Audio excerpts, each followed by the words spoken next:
the blood is on Joe Biden's hands. The blood of Americans are now on his hands. That blood is and will be on Joe Biden's hands, and this Congress will hold him accountable. Because of the negligence of this administration and the hasty retreat that they led out of Afghanistan, they have left $85 billion worth of American equipment in the hands of our enemy, the Taliban. 75,000 vehicles, over 200 airplanes and helicopters, over 600,000 small arms and light weapons. The Taliban now has more Black Hawk helicopters than 85% of the countries in the world. But it's not just weapons. They have night vision goggles, body armor, and, unbelievably, the Taliban now has biometric devices which have the fingerprints, eye scans, and biographical information of all of the Afghans who helped us and were on our side over the last 20 years. There is no plan by this administration to get those weapons back. There is no plan to account for any of this equipment or these weapons.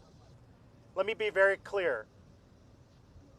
If any American is harmed, injured, or killed and not safely evacuated out of Afghanistan, or if any of these weapons or this military equipment is used to harm, injure, or kill an American now or at any time in the future, the blood is on Joe Biden's hands. America is going to face Al-Qaeda 3.0. The intelligence community has been clear and has briefed us repeatedly. The Taliban taking over means Al-Qaeda 3.0 comes roaring back. Except now we're in a worse position than we were before 2001. We have no bases in the region.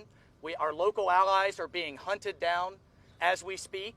And as you've heard today, the Taliban are going to be armed to the teeth so that when future American soldiers have to go back in to deal with the problem and deal with the incompetence of this administration, how many are going to die now?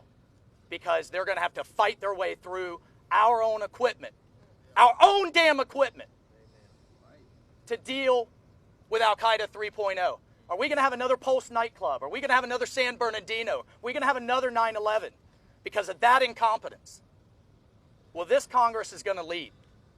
Our offices right now are operations centers calling gate guards, calling the Kabul airport, guiding people through, telling them how to avoid Taliban checkpoints, our own Congress. It's unbelievable, the lack of leadership. So I 100% agree. That blood is and will be on Joe Biden's hands, and this Congress will hold him accountable. Let me say this to every Afghan veteran.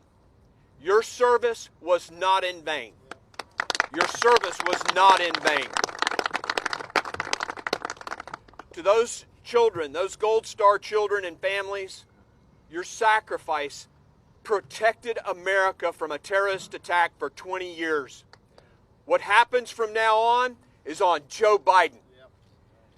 Just as my colleagues have said, the blood of Americans are now on his hands. The blood of our allies are now on his hands.